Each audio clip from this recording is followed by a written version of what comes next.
Hello, and welcome to Mildly Interesting History. Today, we're going to be looking at 3 mildly interesting facts about the Second World War.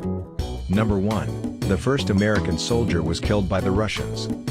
Before the Cold War, Americans and Russians fought alongside one another during the Second World War, but curiously, the first American casualty of the Second World War was killed by a Russian.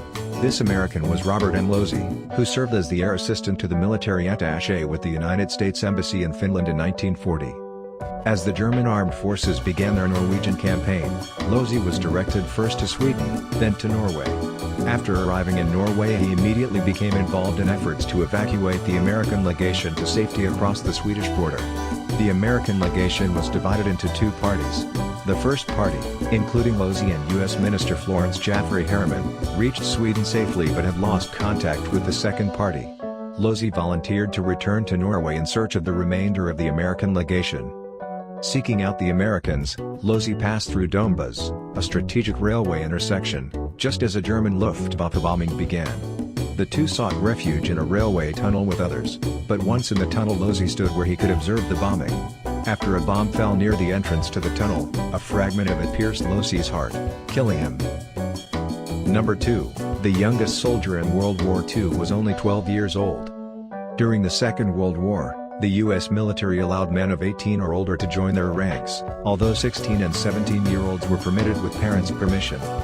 Despite this, 12-year-old Calvin Graham enlisted in the U.S. Navy in 1942 at only 12 years old after his father had died and his mother remarried, and was assigned to the USS South Dakota.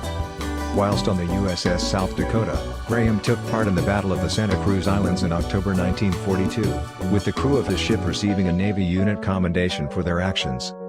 In November 1942, Calvin Graham then took part in the naval Battle of Guadalcanal, but was hit by shrapnel whilst delivering a message to an officer. Though he received fragmentation wounds, he helped in rescue duty by aiding and pulling the wounded aboard ship to safety and was awarded the Bronze Star Medal and the Purple Heart Medal, and he and his crewmates were awarded another Navy unit commendation. Unfortunately, he was found out when his mother confessed of his lies, and he spent 3 months in a Texas brig before being discharged from the Navy due to his young age, being stripped of his awards, which would only be returned to him shortly before his death in 1992.